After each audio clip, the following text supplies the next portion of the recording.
What's up, YouTube? George's Silver Hunter back, and today we will be doing at least a 2-box $half hunt. I was able to pick up 2 boxes from my local Fifth Third today, and they do have 2 more in the vault that I'll probably be picking up tomorrow. And we'll see. Maybe they'll get tacked on to the end of this video.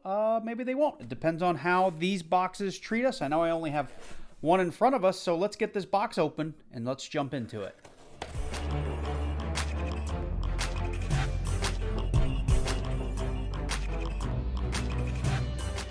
So as you can see, I've got the box open. I've already gone through the top rack of these, the top 25 rolls. I've flipped them over and checked them for basically proofs, silver, and IFCs. I did not see anything special.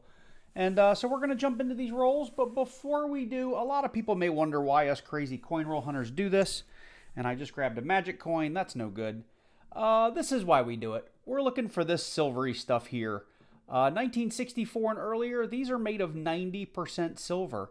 And I know silver's way down right now, but these things typically go for, you know, anywhere from about $8 to about 10 or 12, depending on how premiums are and what the spot price of silver is. So we're just looking for that old good constitutional stuff. Now, 65 to 70, that's made of 40% silver. So those are worth a little bit more or a little bit less than your 90%, obviously, because they have less silver content in them. And then there's a whole host of other things that make coin roll hunting interesting, like looking for those not intended for circulation coins, looking for proofs, looking for magic coins, looking for foreign coins, whatever else may have been stuffed into those rolls. What we're doing right now is just edge hunting. I usually try to open about 5 rolls at a time just to see if there's any goodies that we can identify from the edges, and so far it's a whole lot of nothing. Now I will go back and look at each and every coin to see if we have anything interesting, special, or numismatically relevant to talk about, and if we do, I'll be sure to bring you guys in on each find.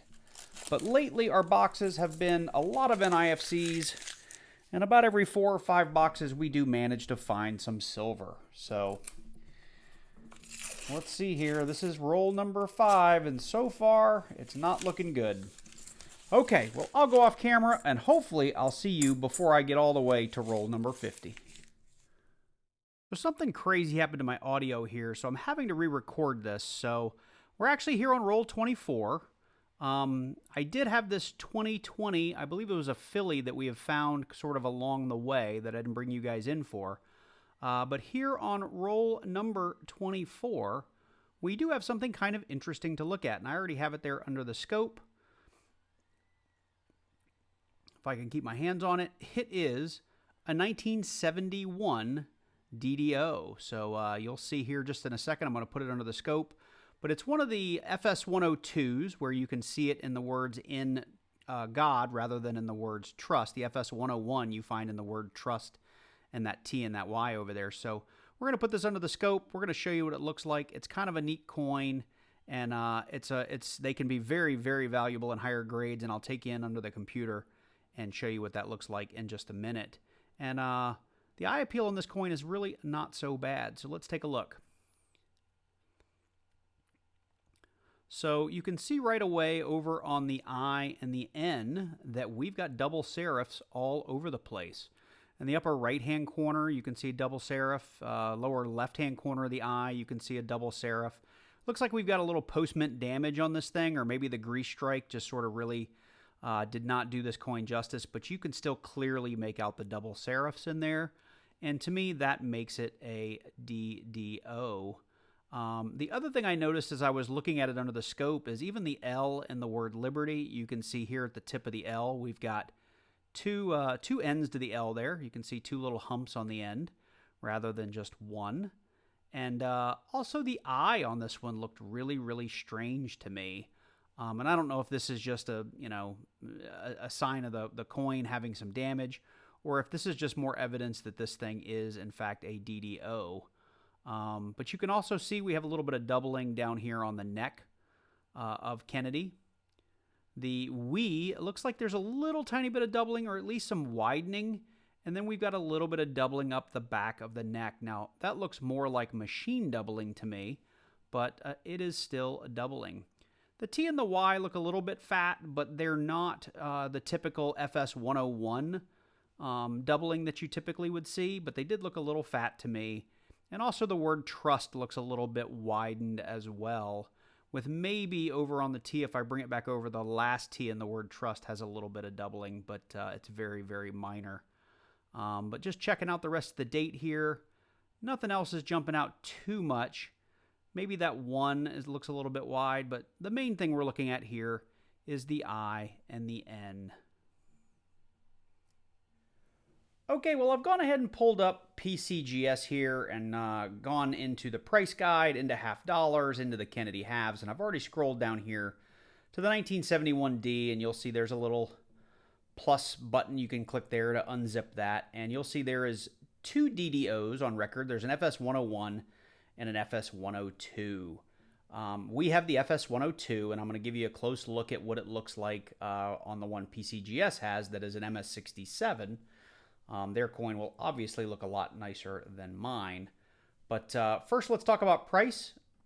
As I said, I appeal mine looks really, really good. I don't know if it would get up here to AU58. Probably not. But if you're real good at grading half dollars and you think we could get that high, let me know. But that'd be pretty cool to have a $32 coin on our hands. So what I've already done, and you can see it here, but I've already blown it up so it'll be a little bit easier to see in another tab. So let's look at that. This is that same 1971D, and if you look over here, oops, you'll see we've got the double serif on the bottom, we've got the double serif on the top of the I, as well as down here in the N and in the corners of the N. So ours looks very, very much like that. And you can see here on the L, you've got a little bit of doubling.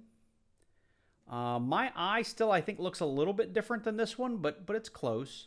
Theirs obviously doesn't have the doubling here along the chin or along the back of the neck. Maybe a little bit in here. But I think there's enough evidence to say we have the FS 102. And they even have some thickening here on the, the words we trust. And I had a little bit of doubling, kind of like theirs has here. So, like I said, let's get over here to the scope, and I'll put it back under there for just a second. Where did I put it? Right here. Just to show it to you again.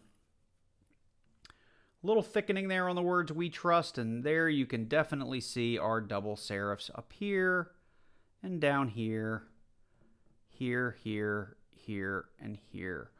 So I wish this coin under the scope looked a little bit better. Like I said, because it's a grease strike, the eye appeal is really, really nice, but I don't think this thing would grade very high. But let me know in the comments down below if you disagree with me. So let's get back to the rest of these half dollars. We just opened rolls 46 through 50. I've got 46, 47, 48, 49 in front of us. Here's roll 50. And I think we're going to have a painted coin just because how shiny this is. But I was shocked when I opened it because it just sparkled through the paper. I thought it might be a 2021 or a 2022. I hope I'm wrong and it's silver. Let's see here together. Come on, get out of there. And it is a painted 1989 Philly. I hate it when I'm right, but it was just way too shiny, too sparkly to be a legit silver. But it's kind of neat. It'd be a miscellaneous if we were keeping track of such things. Anyway, let me get through these last 4 or 5 rolls, and we'll move on to box number 2. Well, we made it through those last 5 rolls, so just a quick wrap up. We had that 1971 FS 102, which we're definitely going to just flip up and hang on to. Like I said earlier in the video, if you know anything about the grade on that, let me know. Give me your opinion. We did come across a Ring of Death 2005. Late in the hunt, we did find a 2016, and I think I brought you guys in, or I told you about this one about halfway through the box, the 2020. Those are all not intended for circulation coins or NIFCs. Not a ton of value in them, but I am creating books right now of NIFCs that I can put in my web store. And of course, this little painted gem right here that's not worth more than a 50-cent piece, but it fooled me when I opened the roll. I guess I shouldn't say fooled, but it surprised me, and I guessed correctly. So with that said, most of this is probably going back except the 1971, and we're going to go ahead and get into another box. So here we are with box number 2. Let's go ahead and get this one open. As you can see, I've already cut open the tape previously, and like the first box, I checked the top rack. Nothing jumped out at me as super shiny or a proof or silver or anything like that. So let's go ahead. I'm going to open these first 5 rolls, and if nothing jumps out, we'll just go ahead and fast forward through them.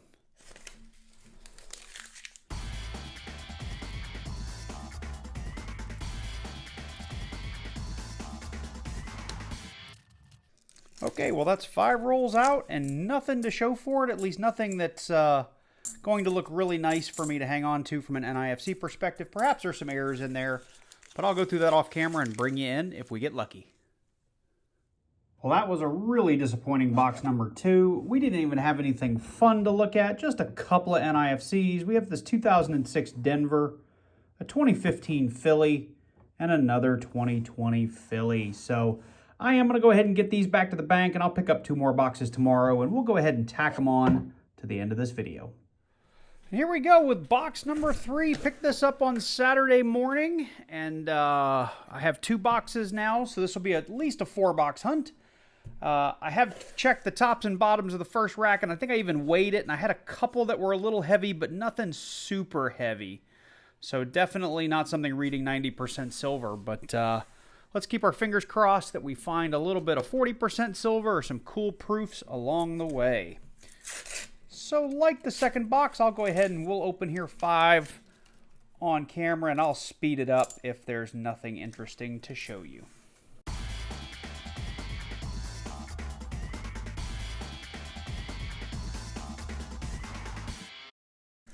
Okay, well, going off camera, we'll bring you in when we find something interesting.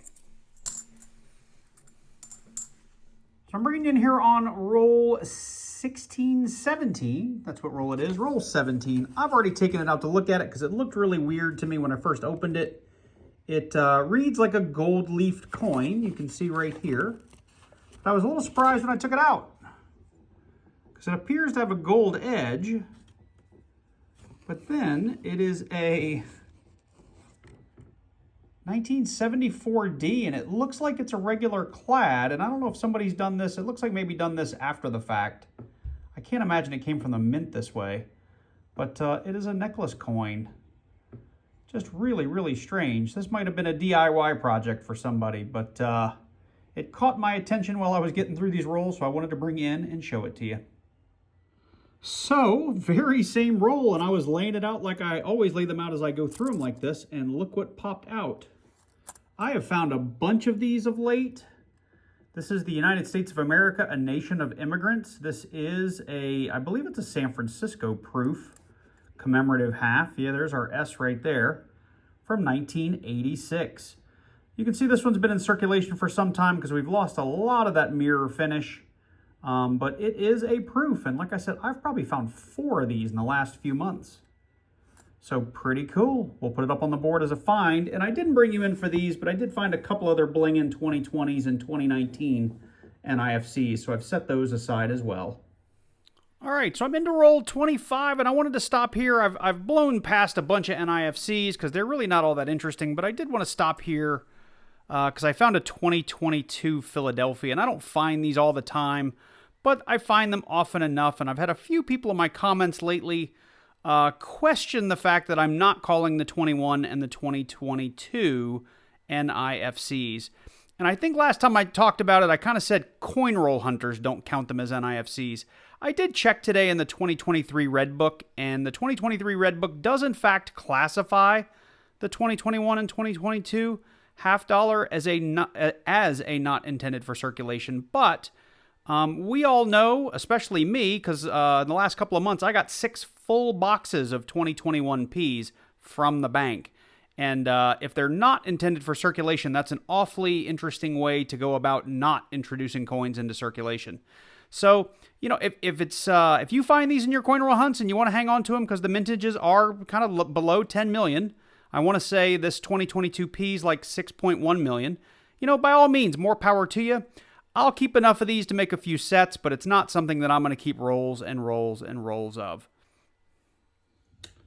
Well, we have made it to the end of box number 3, and it was a little more eventful than it probably looked like on video because I didn't bring you guys in for a lot of these NIFCs, but I did get a 2004, a 2006, a 2008, 2009, 2012, 2019, 4 2020s, and we did come across the controversial 2022. I did find 2 of those. Let's see if I can get that to focus. A 2022D, and it's probably another D. Nope, we got a set. We got a P and a D. So like that, I'll probably hang on to because I'll need those to finish out another set of NIFC books, or really the 2004 through the 2022 book that I have. So I will hang on to those. I did bring you in for this guy, and I couldn't tell if this was like a aftermarket job or what. The back definitely looks like an aftermarket job, but the front looks pretty darn good. And I don't know if the hole was there when the person bought it or if they added the hole. And I did come across another gold leaf one, but it was in such bad shape that I didn't really bring you guys in for it. But it's another one of these, and these I know you can find these gold leaf halves at like souvenir shops and local coin shops and stuff like that. And they're anywhere from like $9.95 to maybe $19.99 when they're brand new, but they're really not worth that much. So just be careful, you know, when you're traveling or you're a tourist somewhere. They look cool. There's just not a lot of value in them. But I do hang on to all of them. I have now about 10, maybe 12 of these gold-plated, gold-leafed, gold-painted coins. The one coin we will be hanging on to for sure is this 1986 San Francisco clad proof, the A Nation of Immigrants coin. I just think it's a neat-looking coin, and I've been finding a lot of these of late, so we'll be hanging on to it. I'm going to check all of these NIFCs against the books that I'm filling in, and if anything is a hole filler, I'll bring that book back here in just a second and show you what holes we're filling in. Other than that, though, we will be jumping in to box number 4. Well, we weren't able to fill up any spots in our book with those NIFCs, but like I said, I did hang on to those 2022s. Just because I know I'm going to start a new book after this one, and I've actually started another run that I've just got in some tubes. But here we go with box number 4. We did have a couple of NIFCs when I checked the first rack. We've got a 2007 right here. Other than that, I didn't see any silver or any proofs or anything like that. So we're going to go ahead and get into these. You can see this first roll is actually already busted from delivery. But let's go ahead and get a couple of these open on camera.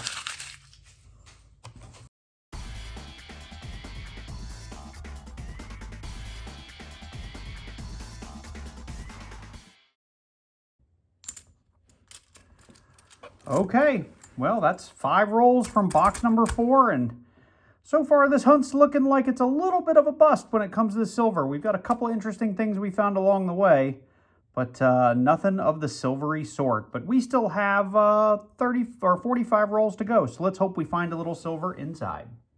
And just like that, we are through box number 4. This one was also pretty disappointing. We did end up with a bunch of NIFCs. I'll walk you through them real quick. I know I didn't bring you in for them, but you guys know I like to bring you in for the errors and the silver. NIFCs are just not that exciting because we do find so many of them. But we had a 2004, a 2005, 4 2007s. A couple of them looked really nice. A pretty good looking 2017 Denver.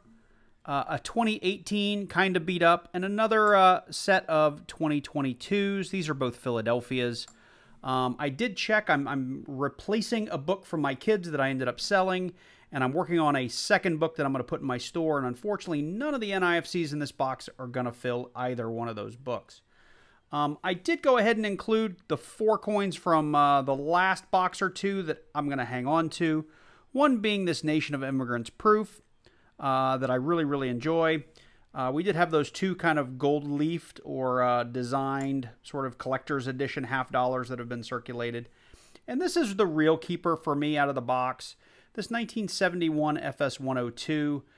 I brought you in earlier in the video to show you the I and the N, the doubling there. There's a little bit of gunk off of here that I think will come off in a little warm water. Because it's a grease strike, it actually does look really good under this magnification. But if you recall from me bringing you in under the scope, it's got a lot of grease on it. So I don't know how it would grade, but even if we got as high as like an AU grade, this is about a $38 coin in graded condition. So this is kind of a big win. And if you're only hunting $half for silver, you're going to go through a lot of skunk boxes and looking for your NIFCs, looking for your errors and varieties, looking for things like these gold collectibles, looking for proofs. It just makes the boxes a bit more fun. I know for me, because my silver definitely comes in spurts, you know, I'll find 1 in a box or 3 in a box, and then I'll go 5, 6, 8, 10, 12 boxes without finding anything. So doing this kind of thing, looking for errors and varieties, definitely keeps it interesting. So anyway, I'm going to go ahead and wrap it up there. I hope you guys enjoyed this one. Sorry we couldn't find any silver, but I'm out of boxes and won't have any more until later in the week, probably Thursday or Friday. So if you did enjoy this one, or if you did learn something, let me know by dropping down below, clicking on that like button.